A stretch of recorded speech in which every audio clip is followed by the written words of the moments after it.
hello, I hope you're taking care of yourself. If you're new here, my name is Lexi, and today we're gonna be talking about all of the books I plan on hopefully probably reading this summer. I have picked out a total of 14 to go through. If I'm lucky, I'll probably end up reading about twice that, but I like selecting a much smaller number because that way I'm actually committing to reading these books. Like, you can pick them up, you can read them alongside me, you'll get my takes at some point in the near future. I'm going to go through them one by one. I'll tell you what little I know, which is typically not very much more than the blurb and some vibes. And sometimes I'm just wrong, by the way, in these TBR videos. Like, I haven't read these books, so sometimes I just say dumb shit that isn't true. But the reason for that is I really do try to avoid spoilers as much as I can in books that I haven't read, so bear with me on that. But with that said, I typically post TBR videos seasonally, but I actually just skipped my spring TBR entirely, half out of inertia because I've just had a really challenging couple of months in my personal life. So there have been many weeks this spring where the concept of touching a book just felt like something that required Herculean effort. A full TBR was definitely not in the cards for me, but it was also half out of shame because I'd only finished like 6 of the 15 books on my winter TBR by the time it was time to make a new one. And for the record, if you're not me, that's more than okay. Like, TBRs are so imaginary, it's insane. Nobody is out there like gun to your head forcing you to read the books that you committed to reading in a prescribed order. So don't feel bad if that's you, because truly they're just for fun. But like, none of that counts if it's me, because I do not know how to take my own advice. So I skipped doing a TBR video and bumped that number up to a much more respectable 10 out of 15. I still had 5 casualties, which are now on screen, which is more than I've had in the past, but you know what? It could have been worse. And typically I would just keep all of them on this list for another season, kind of like double or nothing. But since there were so many of them this time, and also I'm practicing like self-care, I am going to be cutting out Spinning Silver and The Dutch House because not a single fiber inside of my being feels like reading those books anymore. I don't know what I was talking about last winter. It's not the time for them. But these guys, Legends and Lattes, Biography of X, Station 11,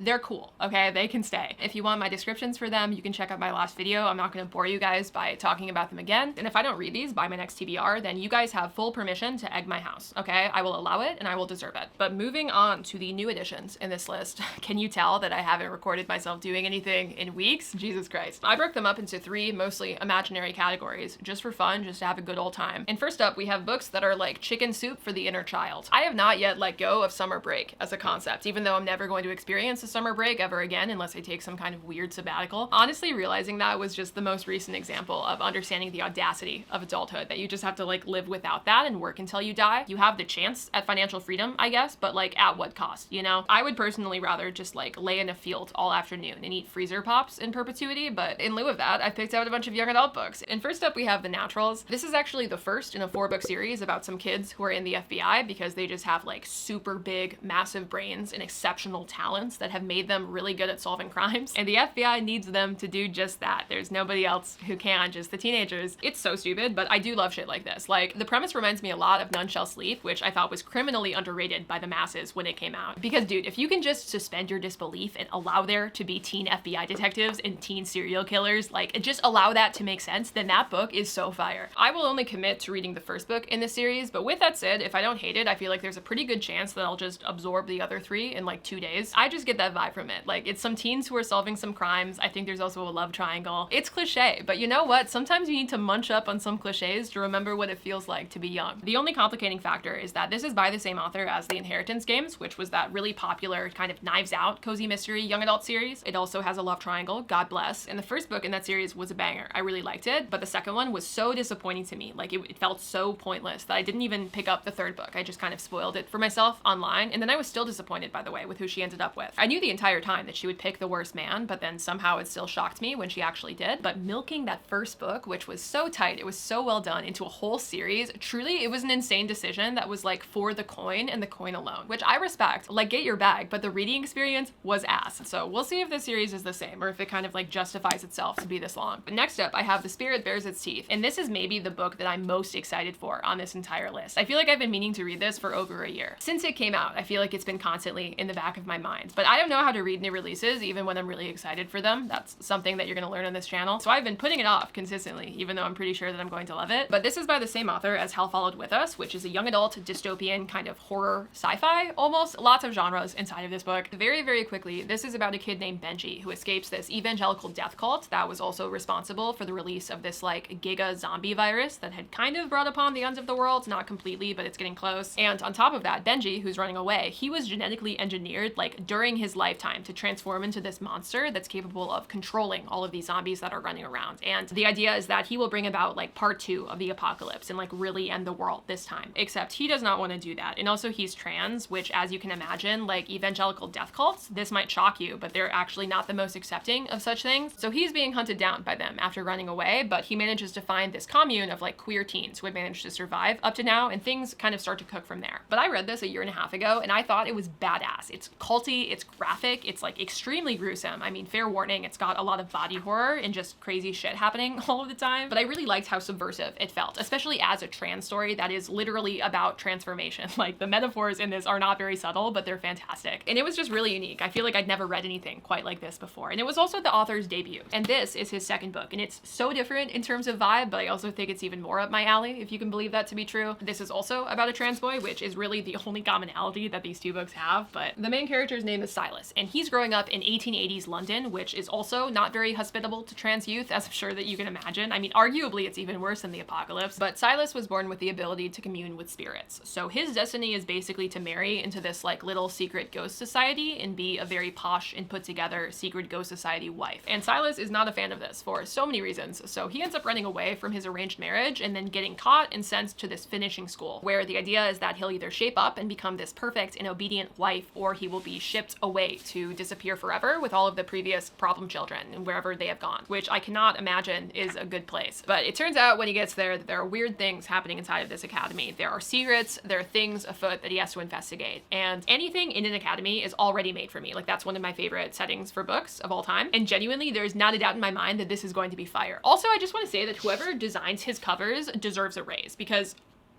look at them. What? Next up in this category, we have All My Rage by Sabaa Tahir, and this is young adult contemporary, and it's about these two teenagers who are living in this really small town in California. It is an immigrant story. One of the two main characters, his family is from Pakistan, and some of the book takes place in the past from the perspective of his parents, who are immigrating to the United States in search of a better life, obviously completely oblivious to what actually is going to happen to them. This is also a love story, I think, between the two main characters as they're reckoning with the consequences of their family's actions and really just kind of like trying to figure out what to do with their lives and in the world, you know? And I don't know much more than that. I mean, it's supposed to be really heart-wrenching and sad, which is music to my ears because I'm an insane person, but I am mostly picking this up because I really enjoyed the Ember and the Ashes quartet by Sabaa, and that's young adult fantasy, so it's a different genre, but the first two books in that series in particular are just fantastic. It's like peak YA fantasy for me. The ending of that series, in my opinion, was kind of underwhelming, but I just loved the characters so much by that point that I still honestly really enjoyed the later books. And one thing that I especially liked about it was the quality of the writing. I thought that the prose was like really juicy and good. So I trust that this will be good. It's another one of those books I've been meaning to get around to forever, but just kind of haven't really had the inspiration to, but it's time, okay? It's time. Finally, in this category, we have Thunderhead and The Toll. These are the second and third books in the Scythe series, which I started earlier this year. And this is really just a formal commitment to finish this series before I forget everything about the original book, because it has been a while since I found a dystopian world to be as well constructed and interesting as I did in Scythe. The basic gist of the series is you have this world where nobody can die. We've basically cured death except for in very rare circumstances. But with death solved, now humanity has to deal with the problem of overpopulation, since everybody can just have children forever and nobody can die, and they do this with people called scythes. And scythes are responsible for reaping, aka killing, a certain amount of people every single year to meet their quota. It's up to them to do that however they will. And the book follows two teenagers who are picked and trained to become scythes. And that's a really simple description because the plot of the book is not that hard to understand, but the beauty is in the complexity of the world. Like, the author really took this relatively simple premise of what if no death, like what do if nobody dies anymore, and he thought that all the way through. And it was just really interesting reading about all of the things that are different, like the cultural constructions, kind of how people handle interactions with scythes, differences between the scythes, and how they cope with what is an extremely emotionally taxing job. All of that was fantastic. With that said, the characters, on the other hand, in particular the protagonists, were both just kind of mid. They were pretty generic. I feel like I remember almost nothing about them, and I only read this a few months ago, but the world was so neat that I really do want to see where the story goes and just kind of keep peeling back layers and figuring out how everything got here and what's going to happen. So this is my formal commitment to making that happen this summer. I'm going to read the next two books of this series. But with that, the next group of books that I picked are my beach reads. This is a pretty hot take to be sharing on the internet, but I actually don't like the beach very much. Like, don't get me wrong, it's really pretty. I love taking pictures of a beach. I also like laying down. That's definitely a plus. But I really, really hate being too hot. Like, it's impossible for me to be fun to be around when the temperature feels anywhere above 90 degrees. So most of the time during the summer, I would so much rather be inside reading a book with a view of the beach. Like, that's my happy place. And I picked the following books with that setting in mind. First up, we have Funny Story by Emily Henry. I never read Emily Henry books on time. Like, she's one of my favorite romance authors. I feel like I would mainline the majority of her books directly into my veins. I think that the hype is real with her if you like her particular variety of rom-com, which I definitely do. And it still took me until like December last year to read Happy Place. So I'm trying to improve on that this time around. Like, I know everybody on BookTube already read and loved this during release week, but you clicked on my video, okay? And I am exactly like all of those other girls, except worse and never on time with anything. So welcome on in. Hope you stick around. Funny Story is another fake dating Emily Henry book, except this time they're fake dating out of what I perceive to be malice and not out of a misplaced desire to protect the peace in a friend group. Honestly, I prefer it this way. I like my books a little bit petty. The main character, Daphne, moves with her partner to his hometown, but then he instantly leaves her for his childhood best friend, who he realizes that he's been in love with his entire life. And Daphne is left heartbroken, stranded, nowhere to live, and the only person in town who has a room that she can move into is the ex of her ex-boyfriend's new partner, who was also left by her in the wake of all of this. Like, the two of them were both dumped. So they move in together and come up with this plan to like make their exes jealous, I guess. I mean, it's petty for sure, but they start fake dating. The book goes from there. The premise for this kind of gives Nora to me from Book Lovers and how she was always the victim of the Hallmark movie. Like, all of her boyfriends had left her to marry like milkmaids and Christmas tree farm girls, and she was the slighted ex in the big city with the high-powered job. The premise for this kind of reminds me of that. And if you know me, you know that that is my favorite Emily Henry book. So I'm optimistic about this one. I really don't know what the vibes of this are going to be, but I trust her to not let me down. The next book I have in my beach read category is the other not really new anymore release from one of my favorite romance authors. This is A Love Song for Ricki Wilde. It's the new Tia Williams book, and I have been frothing at the mouth waiting for this woman to drop a book. And this finally came out in like February, I think, right around Valentine's Day. One thing about me is that I am a 7 Days in June stan first and a Human Being second, okay? It's my favorite romance novel of all time. I think that it's essentially perfect in that people who don't like it are tasteless. So a real part of me is just prepared to hold this book to like an impossible standard of just changing my entire life, but I'm trying to be fair to it. The premise for this on the jacket is so vague, like truly girl give us nothing. But from what I can tell, it's about this girl named Ricki, who is kind of a free spirit artist type that's renting a bottom floor apartment. And then one evening in February, she meets whoever this man is. He's not even named in the jacket of this book. That's how vague this is. I also get the vibe that there are some time travel magical realism shenanigans going on here, because the book takes place during the Harlem Renaissance in the 1920s, but the jacket also says one love story, 100 years in the making, and 100 years from then is now. So we'll see. I honestly don't really need to know anymore. If I get burned, I get burned. But I feel like there's just no way that I don't at least like this, because Tia's writing is so my style. It is such a hit for me. I love her characters, and I'm really, really excited for this book. The last beach read that I picked out is kind of a stretch considering it's romantasy and not just romance, but it's One Dark Window, and by extension, Two Twisted Crowns, if I like this enough to finish the series. Romantasy and me, we have not gotten along in some time. I feel like I haven't read a big viral romantasy book that I've rated above like 3.5 stars in what feels like forever. I mean, at least 2 years. And that's insane to me, considering that I've read plenty of romance novels that I like. I've read plenty of fantasy books that I like. I love love. I love escapism and things that aren't real. You would think that romantasy would be a slam dunk of a genre for me, but I feel like everything that's been viral recently that I've read has either been kind of underdeveloped or just not up my alley, really. But this one, I think there is hope for. And I know I constantly say that, but like for real this time, okay? This is also a book that I know very little about on purpose because I've tried to avoid being spoiled. But to my knowledge, this is about a girl who goes on a dangerous mission alongside this possible criminal, just edgy kind of dude. And the two of them are trying to save their country from this mysterious plague. And in order to cure this plague, they need to collect what I have gotten the vibe is basically a deck of magical tarot cards. And somehow that will fix everything. And also she has a demon inside of her. She's got evil lurking within her at all times, as we all do.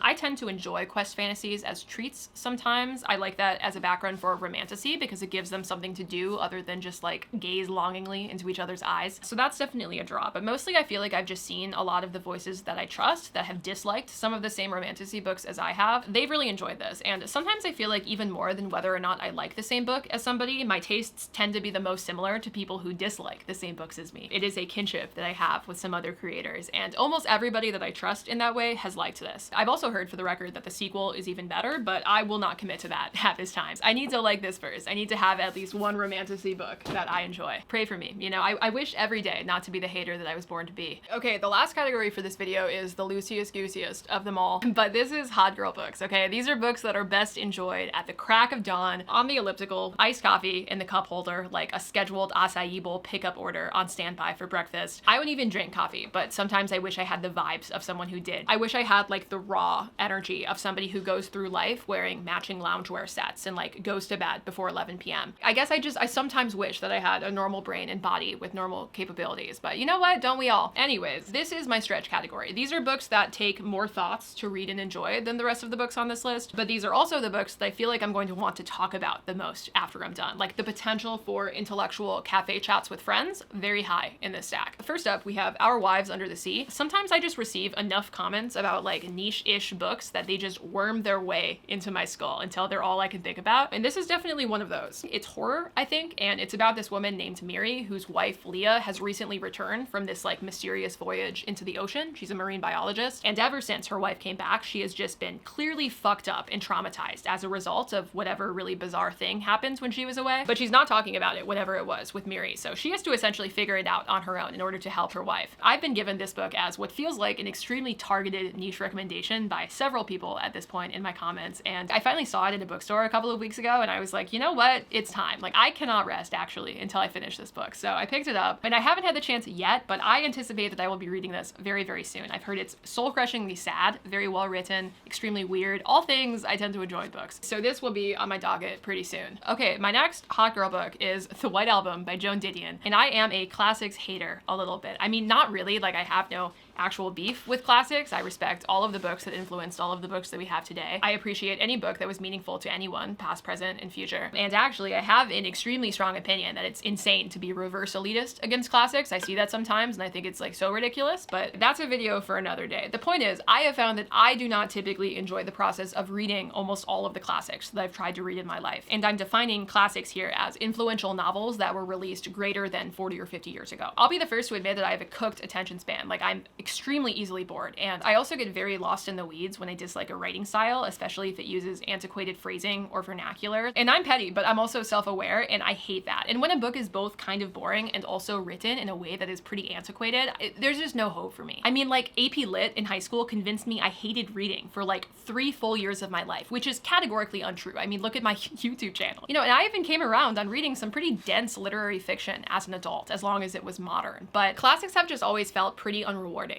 for me, and I plan on revisiting that eventually. I would love to read Dostoevsky, Tolstoy, like Russian literature actually in particular, and maybe outside of school and with the ability to really take my time and digest things, I will realize that I'm not as cooked as I think that I am. I'll start to see all of the brilliance in all of these books that everybody loves. I'm hopeful for that, but until I feel strong enough to attempt such a thing, which I don't right now, I'm gonna be real, this is the closest that I'm probably going to get. And Joan Didion like just died a couple of years ago. Like, this barely qualifies, if at all, as a classic. It's also not fiction, it's an essay collection, but it was written in the 70s and it's influential, and Joan Didion was iconic. So consider this to be a building block towards my more enlightened future. I love essay collections. I love California and California vibes. I love women and women who write in particular. So I think that this is a safe bet for me. And I've also just been meaning to read something by Joan Didion forever, so it has earned its spot on the list. But lastly, in this category, and also on my summer TBR, I have Bright Young Women. And I've talked about this on TikTok and also around it, I think, on this channel, but this is a book that is about, to my knowledge, the Ted Bundy murders, except it reframes them entirely from the perspective of the affected victims and the affected women. And it repositions Ted Bundy as the weirdo loser that he actually was, behind all of the strange societal fascination with him that followed his trial. And this book is supposed to be very subversive of that in an interesting way. And I don't know how effective that is in this book. I don't know how close it is also to the actual case. I am just parroting to you the reasons in my head that I've downloaded over time why it's so interesting to me. But I love books that reckon with the ethics of true crime coverage, and also just more generally with violence against women. I just love to suffer. I love it. I love to cry about how terrible the world is. And I say that like half as a joke, but it's also true because I find it very cathartic as somebody with personal ties to a lot of my favorite topics and books to see authors exploring the emotional fallout of things like this. So this has been on my list for a while, partially for that reason. And I'm normally pretty hard on thrillers. Like, I don't know if I've ever given an adult thriller 5 stars, which sounds kind of fake, but I'm also pretty sure that it's true. But I think that this one has potential based on what I've seen about it online. We'll see. Anyways, that's it. That's all for today. This was probably a shorter video. I'm kind of getting back into things after how chaotic my life has been this month. I'm still kind of in the middle of moving and like entirely buying furniture for the first time, but things are finally getting a little bit more sorted, fortunately. I'm sure that you guys will see my apartment at some point during a vlog, so look forward to that. But there will be more soon. I'm slowly starting to ramp up my return back to society after my time away in crisis, so I have some things in the pipeline for you that I think will be worth the wait once they come together. But seriously, thank you for your patience. Thank you for being here and for caring. I know that I'm not as like public and put together and consistent as a lot of other people on this platform, so I'm always like genuinely amazed amazed when I disappear and then I come back and people still care and remember who I am. So thank you for that if you're here, because that has kept me going more than you guys could possibly know. But on a slightly less pathetic note, that is everything for today. Let me know what you want to read this summer. You might give me some ideas. And go have a popsicle. Go get yourself a lemonade. Go have like a little treat or something because you deserve it. But that's all. That's all I got. Okay, bye.